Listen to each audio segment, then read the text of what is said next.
So we saw that the walls are being destroyed, or the gaps are being made either by the hunters or by the nature itself.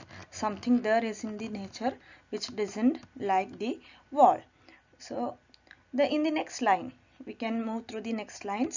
I let my neighbor know beyond the hill, and on a day we meet to walk the line, and set the wall between us once again. We keep the wall between us as we go. So what's here? The poet says that I let my neighbor know beyond the hill. Here in these lines we will get how they are repairing the wall, the process of mending the wall. That's what we can see here. നമ്മൾ എങ്ങനെയാണ് ആ repairing നടക്കുന്നത്, എന്തൊക്കെയാണ് അവർ ചെയ്യുന്നത്. അപ്പോൾ അവർ gaps ഉണ്ടായി, walls കേടുവന്നു, മതിലുകൾ കേടുവരുന്നു, കല്ലുകൾ ഉരുണ്ട് വീണിട്ടുണ്ട്, ഇതൊക്കെ നമ്മൾ നേരത്തെ കണ്ടു. അപ്പോൾ I let my neighbour know beyond the hill, and on a day we meet to walk the line.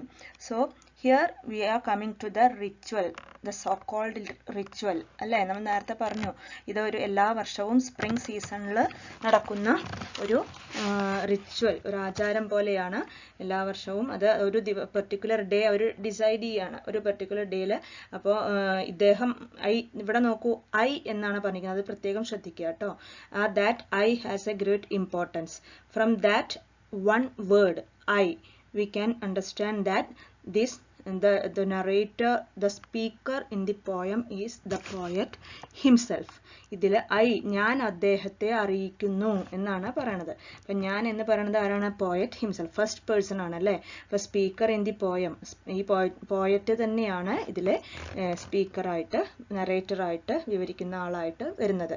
അപ്പോൾ ഇതിനെ നെക്സ്റ്റ് ലൈനിൽ കാണാം, അവർ ചില നിർദ്ദേശങ്ങൾ കൊടുക്കുന്നതൊക്കെ കാണാം. ആ സമയത്ത് നമുക്ക് മനസ്സിലാവും ഇതിനെ ഇങ്ങനെയുള്ള ഈ പോയത്തിനെയാണ് ഡ്രാമാറ്റിക് മോണോലോഗ് എന്ന് പറയുന്നത്.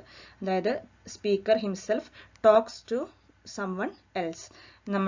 അദ്ദേഹം ആരോടോ തൊട്ടടുത്ത ഒരാളുണ്ട് എന്ന് നമുക്ക് ആളുടെ വേർഡ്സ് കേൾക്കില്ലെങ്കിലും ഇദ്ദേഹം പറയുന്ന വാക്കിലൂടെ നമുക്ക് മനസ്സിലാവും അപ്പുറത്ത് ഒരാൾ ഇത് കേൾക്കാനുണ്ട് എന്ന്. അപ്പോൾ ഇതിൽ നമുക്കത് ആ ലൈൻ വരുമ്പോൾ ഞാൻ പറയാം. അപ്പം അങ്ങനെയുള്ള ആ പോയത്തിനെ പറയുന്നതാണ് ഡ്രമാറ്റിക് മോണോലോഗ്, MONOLOGUE. അപ്പോൾ ഇതൊരു മോണോലോഗാണ് കേട്ടോ ഈ പോയം. അപ്പോൾ ആ ലൈനിൽ നിന്ന് നമുക്കത് മനസ്സിലാവും. I let my neighbour know എന്നുള്ള ആ ഐ എന്നുള്ള വേർഡ് നമുക്കത് മനസ്സിലാവും. I let my neighbour know beyond the hill, where he is staying. എവിടെയാണ് അദ്ദേഹം താമസിക്കുന്നത്? ബിയോണ്ട് ദി ഹിൽ, ഒരു കുന്നിനപ്പുറം താമസിക്കുന്ന അദ്ദേഹത്തെ ഞാൻ വിവരം അറിയിക്കും. ഞാനിതാ റെഡിയായി വന്നിട്ടുണ്ട്, നീയും വാ, നമുക്ക് ഈ പണി തുടങ്ങാം എന്ന് പറഞ്ഞ് രണ്ടുപേരും ഒപ്പം ഒരു സഹകരിച്ചാണ് ചെയ്യുന്നത് അല്ലേ. അപ്പം നമുക്ക് അങ്ങനെയെങ്കിലും അവര് and on a day we meet to walk the line. നോക്കൂ, വാക്ക് ദി ലൈൻ എന്ന് പറഞ്ഞാൽ ആ ലൈൻ എന്നുള്ള ഇവിടെ ഉദ്ദേശിക്കുന്നത് മതിലിനോട് ചേർന്ന് നടക്കുന്നു, ഒരേപോലെ നടക്കുന്നു എന്നാണ്. അപ്പം ഈ ഒരു കാര്യത്തിനെങ്കിലും അവർ രണ്ടുപേരും ഒരു വർഷത്തിൽ മീറ്റ് ചെയ്യുന്നു. അതൊരു പോസിറ്റീവ് ആണ് അല്ലേ, പോസിറ്റീവായിട്ടുള്ളൊരു കൺസെപ്റ്റാണ്. രണ്ട് നെയ്ബേഴ്സും ഈ ഒരു കാര്യത്തിന് വേണ്ടിയെങ്കിലും രണ്ടുപേരും ഒന്നിച്ച് they are walking the line, പറഞ്ഞാൽ ഒന്നിച്ച് ഒരുമിച്ച് നടക്കുന്നു. അദ്ദേഹം അദ്ദേഹത്തിൻ്റെ കോമ്പൗണ്ടിലും പോയറ്റിൻ്റെ കോമ്പൗണ്ടിലും ഒരേ ഒപ്പം നടന്ന് അപ്പുറത്ത് വീണ കല്ലും ഇപ്പുറത്ത് വീണ കല്ലും ഒരേപോലെ എടുത്തു വെച്ച് ആ മെൻഡിങ് വാൾ, റിപ്പയറിംഗ് വാൾ എന്നുള്ള പ്രോസസ്സാണ് ഇവിടെ കാണിക്കുന്നത്. And on a day, on A particular day അദ്ദേഹത്തെ വിളിച്ചു വരുത്തി, ഞാൻ എന്താ റെഡിയാണെന്ന് പറഞ്ഞ് വിളിച്ചു വരുത്തി അദ്ദേഹത്തെ അറിയിക്കും. എന്നിട്ട് അവർ we meet to walk the line, we meet to walk through the nearby walk through the line എന്ന് പറഞ്ഞു കഴിഞ്ഞാൽ ആ മതിലിനോട് ചേർന്ന് നടന്ന് അവർ ആ കല്ലുകൾ റിപ്പയർ ചെയ്യാറുണ്ട്, എടുത്ത് വെക്കാറുണ്ട്. ആൻഡ് സെറ്റ്, അത് നോക്കൂ, അത് അണ്ടർലൈൻ ചെയ്യാട്ടോ അടുത്ത ലൈന്. അവിടെ അത് വളരെ എന്താണ്, ഒരു വളരെ ലേയേഴ്സ് ഓഫ് മീനിങ് ഉള്ള ഒരു ലൈനാണ്. And set the wall between us once again. Okay, we are setting the wall. നമ്മൾ വീണ്ടും ആ പൊളിഞ്ഞു വീണ ആ നേച്ചർ തന്നെ ഇഷ്ടപ്പെടാത്ത ആ വാളിനെ നമ്മൾ മനുഷ്യർ വീണ്ടും അതിനെ വീണ്ടും സ്ട്രോങ് ആക്കുന്നു. ഒന്നുകൂടി ആ വിടവ്, ഗ്യാപ്പ്, ബാരിയർ, ബൗണ്ടറി ഒന്നുകൂടി ഉറപ്പിക്കുന്നു. അതാണ് and set the wall between us once again, വീണ്ടും നമ്മൾ ഉറപ്പിക്കുന്നു. അതായത് ആ മതിലുകൾ എന്താണ്, പ്രകൃതിക്ക് കൂടി ആവശ്യമില്ലാത്ത മതിലാണ് എങ്കിലും അത് വീണ്ടും ഉറപ്പിക്കുകയാണ്, ഒന്നും കൂടിയും സെറ്റ് ചെയ്യാണ് ഇവർ രണ്ടുപേരും കൂടി നടന്ന്. We keep the wall between us as we go. അതും രണ്ട് തരത്തിൽ എടുക്കാം കേട്ടോ. ഈ set the wall between us എന്ന് പറഞ്ഞാൽ ഞങ്ങൾക്കിടയിലുള്ള ആ വിടവ്, ആ ബൗണ്ടറീസ്, ആ പ്രോപ്പർട്ടിയുടെ ഇടയിലുള്ള വോളും ആവാം, അവർക്കിടയിൽ എന്നും നമുക്കതിനെ എടുക്കാം. അതിനെ നമ്മൾ ഒന്നും കൂടി, അതായത് ആ ബൗണ്ടറി, ആ അതിർവരമ്പ്, ആ ലിമിറ്റ് ഒന്നും കൂടി, ആ ഒരു തടസ്സം, ബാരിയർ ഒന്നും കൂടിയും ഊട്ടി ഉറപ്പിക്കുകയാണ്. ആൻഡ് കീപ്, സ്ട്രോങ് ആക്കുക മാത്രമല്ല അതിനെ കീപ്പ് ചെയ്യും ചെയ്യുന്നു, സംരക്ഷിക്കുകയും ചെയ്യുന്നു. Keep the wall between us as we go. As we go പറഞ്ഞാൽ ഈ ലൈനിൽ കൂടെ നടക്കുന്തോറും അതിനെ സെറ്റ് ചെയ്ത് കേടുവന്ന കല്ല് എടുത്ത് വെച്ച് പോകണമെന്നാണ് ഇവിടെ ലിറ്ററൽ മീനിങ്. പക്ഷെ ജീവിതയാത്രയിലും അത് നമ്മൾ ആ ഇടയിലുള്ള വോൾ ഇങ്ങനെ കീപ്പ് ചെയ്തുകൊണ്ടേ പോകുന്നു. അത് എപ്പോഴും ആ വരമ്പ്, അതിർത്തി സൂക്ഷിച്ചുകൊണ്ടേ ജീവിതത്തിലും പോകണു എന്നുള്ള അർത്ഥത്തിലാണ്. ഇപ്പൊ രണ്ട് തരത്തിലും അതിനെ വായിച്ചെടുക്കാം. To each boulders that have fallen to each, and some are loaves and some so nearly balls. We have to use a spell to make them balance. Stay where you are until our backs are turned. Okay, so we are going through the process of mending. Repairing പ്രോസസ്സിലൂടെ നമ്മൾ പോവുകയാണ്. ആരൊക്കെയാണ് repair ചെയ്ത് ഞാൻ ഒപ്പം നടക്കുന്നത്? പോയറ്റും പോയറ്റിന്റെ നൈബറും. ഈ രണ്ട് ക്യാരക്ടേഴ്സ് ആണ് അതിൽ വരുന്നത് കേട്ടോ. Poet himself is the narrator, Robert Frost himself is the narrator. അപ്പൊ അതിൽ നോക്കൂ, to each the boulders that have fallen to each, ഒന്നിനോടൊന്ന്, ഈച്ച് എന്ന് പറഞ്ഞാൽ ഓരോന്നായിട്ട്, ബോൾഡേഴ്സ് എന്ന് പറഞ്ഞാൽ ഉരുളൻ കല്ലുകള്, ഹാവ് ഫോളൻ താഴ്ത്ത വീണ് കിടക്കുന്ന ആ വീണ കല്ലുകൾ എടുത്തിട്ട് ഒന്നിനൊന്നായിട്ട് വെച്ചു. പക്ഷെ എങ്ങനെയാ അത് അറേഞ്ച് ചെയ്യുന്നത്? അടുത്ത ലൈനിൽ അതാ പറഞ്ഞത്, some are loaves and some so nearly balls. ആ shapes of the stone boulders, that's what described here. എന്താണ് ആ ഷേപ്സ്? എല്ലാം ഒരേപോലത്തെ ഉരുണ്ട കല്ലുകളാണോ? ബോൾസ് എന്ന് പറഞ്ഞു കഴിഞ്ഞാൽ ഉരുണ്ട കല്ലുകൾ, ലോവ്സ് എന്ന് പറഞ്ഞു കഴിഞ്ഞാൽ പരന്ന കല്ലുകൾ, ബ്രെഡിന്റെ ലോഫ് എന്ന് പറയും നമ്മള്, ലോവ്സ് ഓഫ് ബ്രെഡ് എന്ന് പറയാറുണ്ട്. അതായത് പരന്നിട്ടുള്ളത്, ചീളുകൾ എന്ന് പറയില്ലേ നമ്മള്. ഇപ്പൊ മതിൽ പണിയുന്നതൊക്കെ കണ്ടിട്ടുണ്ടോ നിങ്ങള്? ഒരേപോലത്തെ ഉരുളൻ കല്ലുകൾ ഉരുട്ടി വെച്ച് കഴിഞ്ഞാൽ അത് സെറ്റ് ആയിട്ടിരിക്കുവോ? ഇടയില് ചീളുകൾ വെക്കണം. ഇടയില് അത് ആ ഗ്യാപ്പ് കറക്റ്റ് ചെയ്ത് സെറ്റ് ചെയ്താവാൻ വേണ്ടിയിട്ട് അതിന് യോജിച്ച കല്ലുകൾ വേണം. ഓരോ സ്ഥലത്തും എത്ര ഗ്യാപ്പ് ഉണ്ടോ അതിനനുസരിച്ചുള്ള, ചിലത് ഉരുണ്ടതായിരിക്കും, ചിലത് പരന്നതായിരിക്കാം. അങ്ങനെ അത് വെച്ചിട്ട് അവർ എങ്ങനെയാണ് ആ റിപ്പയറിംഗ് നടത്തണമെന്നാണ് അതിൽ പറയുന്നത് കേട്ടോ.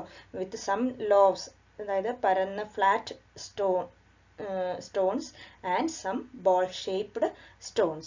We have to use a spell to make them balance. ആ സ്പെല്ല് കണ്ട ഒരു ഒരേപോലെ വെച്ച ശരി, ഒരു പ്രത്യേക നാക്കിലാണ് ആ കല്ലുകൾ അടുക്കി വെക്കുക. അങ്ങനെ സെറ്റ് ചെയ്ത് വെക്കുമ്പോഴേ അത് സ്ട്രോങ് ആയിട്ട് അവിടെ സെറ്റ് ആയിട്ട് നിൽക്കുള്ളൂ മതില്. We have to use a spell to make them balance ആയിട്ട് നിൽക്കാനായിട്ട്. പിന്നെ നോക്കൂ, അടുത്ത ഞാൻ നേരത്തെ പറഞ്ഞില്ലേ, വേറൊരാൾ അപ്പുറത്തുണ്ട് എന്ന് നമുക്ക് തോന്നും, അയാളോട് പറയുന്നത് പോലെ തോന്നും. അതാണ് ഇൻവേർട്ടഡ് കോമയുടെ ഉള്ളിൽ എഴുതിയിരിക്കുന്നത്. നോക്കൂ, stay where you are until our backs are turned. Stay where you are, നീ അവിടെ തന്നെ നിൽക്കട്ടോ എന്ന് പറയുകയാണ്. അപ്പൊ അവിടെ നീ എന്ന് പറയാൻ അവിടെ ഒരാളുണ്ട്, ഇത് പറയുന്നത് കേൾക്കാൻ ഒരാൾ അവിടെ ഉണ്ട്. അതുകൊണ്ടാണ് ഒരു കോൺവെർസേഷൻ പോലെ ഒരാൾ മറ്റൊരാളോട് പറയുന്നത്, ഡ്രമാറ്റിക് മോണോലോഗ് എന്ന് പറയാൻ കാരണം. സ്റ്റേ വെയർ, നീ അവിടെ തന്നെ നിൽക്കുക, you are until our backs are turned. ഒരേപോലെ ഒപ്പം എത്തുന്നത് വരെ ഒരേപോലെ നമുക്ക് ഒപ്പം പോവാം, നമുക്ക് ഈ വാള് കീപ്പ് ചെയ്തുകൊണ്ട് ഒപ്പം മുന്നേറാം, അവിടെ തന്നെ നിൽക്കുക എന്ന് ഒരു ഇൻസ്ട്രക്ഷൻ നെയ്ബറിന് കൊടുക്കുകയാണ് പോയിട്ട്. അപ്പൊ ഇതിലൊക്കെ എന്താണ് പ്രോസസ് ഓഫ് മെൻഡിങ് വാൾ കേട്ടോ, അതാണ് ഇതിലൊക്കെ വരുന്നത്. We wear our fingers rough with handling them. Oh, just another kind of outdoor game. One on a side, it comes to little more. So, from these lines, we can understand the attitude, the viewpoint of the poet on this process of mending wall. ഈ വാള് repair ചെയ്ത് വീണ്ടും strong ആക്കുന്നതിനെ പറ്റിയിട്ട് പോയറ്റിന്റെ ഒരു കാഴ്ചപ്പാട് എന്താ എന്നുള്ളത് ഇതിൽ നിന്നും ആദ്യമേ നമ്മൾ പറഞ്ഞു, something there is that doesn't love the wall in the nature itself. പ്രകൃതി തന്നെ അത് ഇഷ്ടപ്പെടുന്നില്ല എന്ന് പോയറ്റ് പറഞ്ഞപ്പോൾ അതിന് നമുക്ക് ഒരു ഐഡിയ കിട്ടി. ഇപ്പോൾ ഇതാ പറയുന്നു, എന്താണ്, we wear our fingers rough with handling them. It's very difficult. ഒരു നല്ല പ്രവൃത്തിയായിട്ട് എനിക്ക് തോന്നുന്നില്ല. ഞങ്ങളുടെ വിരലൊക്കെ അവർ ഫിംഗേഴ്സ് റഫ് എന്ന് പറഞ്ഞാൽ ഒക്കെ ഹാർഡായി, ഒക്കെ തൊലിയൊക്കെ പോയി ആകെ. വിത്ത് ഹാൻഡ്ലിങ് ഈ ബോൾഡേഴ്സ്, കരിങ്കല്ല് പണിയൊക്കെ എളുപ്പമുള്ള പണിയാണോ? അല്ല. ഹാൻഡ്ലിങ് ദം, അതിനെ ഹാൻഡ് ചെയ്തിട്ട്, അത് കൈകാര്യം ചെയ്തിട്ട്. Just another kind of outdoor game. അത് അണ്ടർലൈൻ ചെയ്യാട്ടോ ആ ലൈന്. എന്താ പോയറ്റിന്റെ വ്യൂ എന്നുള്ളത് നമുക്ക് പിടികിട്ടും. Poet views this process of mending wall as just an outdoor game.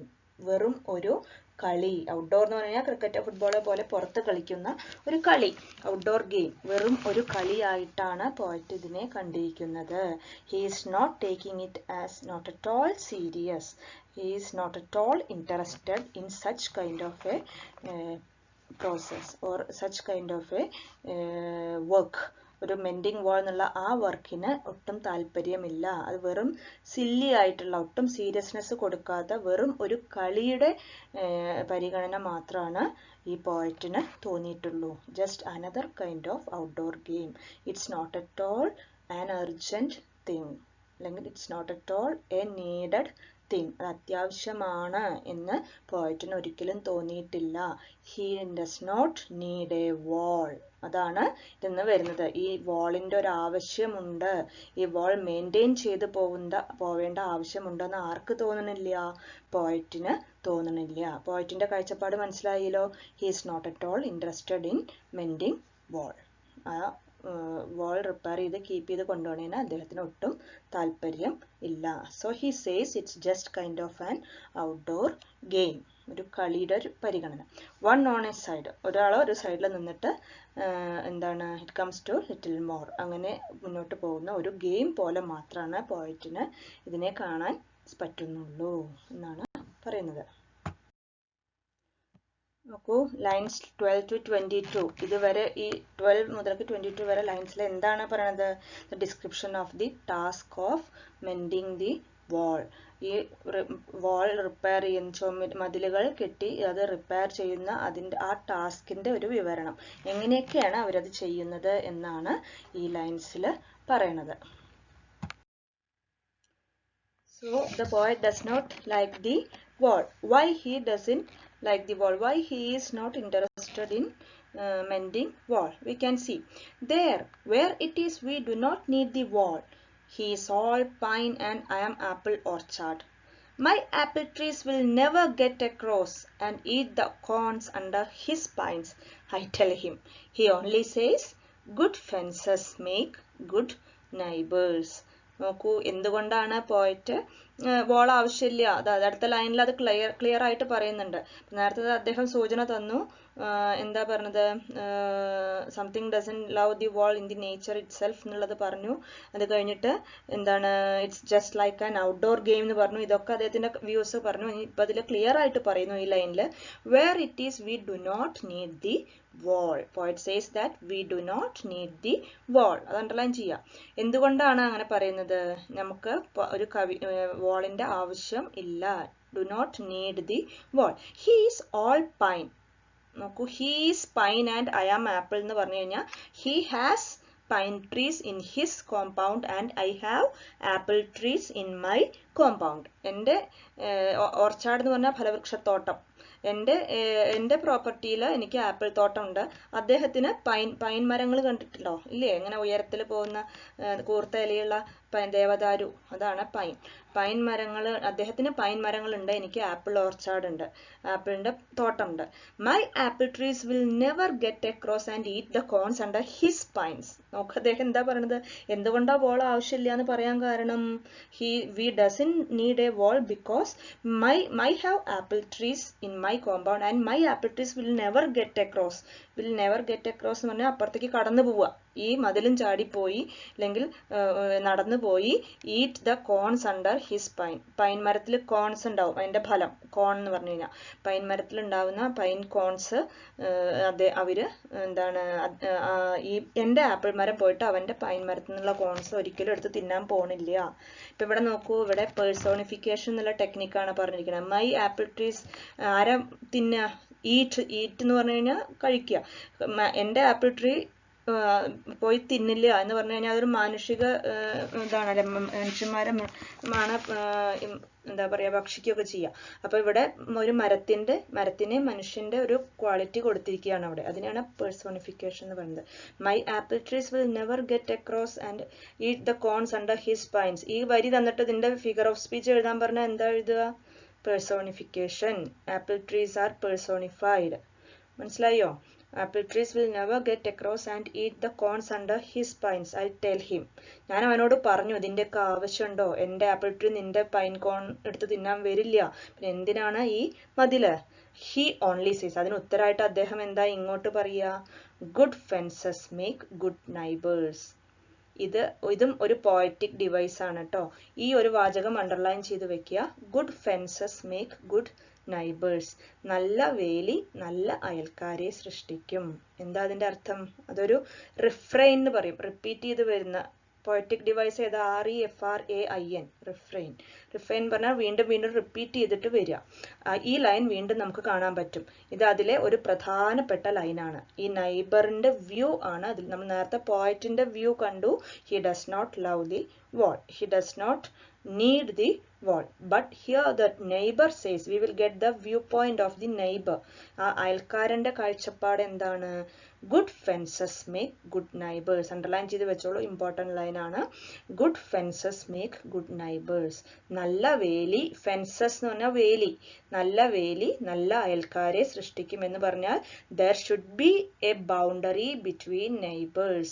There should be a limit between the neighbors. There should be a barrier between two neighbors. എവിടെയോ ഒരു അതിർവരമ്പ്, എവിടെയോ ഒരു തടസ്സം ആവശ്യമാണ്. അങ്ങനെയാണെങ്കിൽ മാത്രമാണ് നല്ല അയൽക്കാര് ആവുള്ളൂ. രണ്ടുപേരും എന്തും ആവാം എന്നുള്ളൊരു രീതി നല്ല അയൽക്കാരെ സൃഷ്ടിക്കില്ല, അത് വഴക്കിനും ഇടയാകും. അതുകൊണ്ട് തന്നെ ഒരു വേലി ഇടയിൽ നല്ലതാണ്. Good fences make good neighbours എന്നാണ് നൈബറിന്റെ കാഴ്ചപ്പാട്. അപ്പൊ നിങ്ങളൊന്ന് ചിന്തിക്കണം, നിങ്ങൾ ഏത് നൈബറിന്റെ വ്യൂവിലാണോ പോയറ്റിന്റെ വ്യൂ പോയിന്റിനോടാണോ യോജിക്കുന്നത്? നൈബർ പറയുന്നു ഒരു വേലി, ഒരു അതിർത്തി ആവശ്യമാണ്, നല്ല അയൽക്കാരെ നല്ല ബന്ധം നിലനിൽക്കണമെങ്കിൽ വേലി ആവശ്യമാണ്. മറ്റേയാൾ പറയുന്നു there is no need of such a wall. അങ്ങനെ ഒരു മതിലിന്റെ ആവശ്യം നമുക്കിടയിൽ ഇല്ല എന്ന് പോയറ്റും പറയുന്നു. രണ്ടുപേരുടെയും വ്യൂ പോയിന്റ് മാറരുത് കേട്ടോ. പോയറ്റിന് വാള് വേണ്ട, നൈബർ വാള് ആവശ്യമാണ്, നല്ലതാണ് എന്ന് പറയുന്നു. അപ്പൊ മനസ്സിലായോ? നൈബറിന്റെ വ്യൂ പോയിന്റ് മനസ്സിലായല്ലോ അല്ലെ? അത് ബൈ ഹാർട്ട് ചെയ്ത് വെക്കുക. ലൈന് good fences make good neighbours. Okay okay അത് ലൈൻസ് 23 to 27. ആ 5 ലൈൻസിൽ എന്താ പറയുന്നത് നോക്കൂ. The speaker raises the question of why a wall is needed between the pines and apple orchard, and the neighbors only answer is that it is. Okay, എന്താണ് speaker ചോദിക്കുക, എന്തിനാണ് അങ്ങനെ ഒരു വാളിന്റെ മതിലിന്റെ ആവശ്യം? ഈ പൈൻ മരങ്ങൾക്കും ആപ്പിൾ ട്രീസിനും ഇടയിൽ അവർ തമ്മിൽ യാതൊരു ശത്രുതയില്ല അല്ലെ? അപ്പൊ എന്തിനാണ് അങ്ങനെ ഒരു മരത്തിന്റെ വാളിന്റെ ആവശ്യം എന്ന് ചോദിക്കുമ്പോൾ it should be good fences make good neighbours. ഇതാണ് നൈബറിന്റെ കാഴ്ചപ്പാട്, അയൽക്കാരന്റെ കാഴ്ചപ്പാട്. ഇതാണ് ആ 23-27 ലൈൻസിൽ പറയണത്.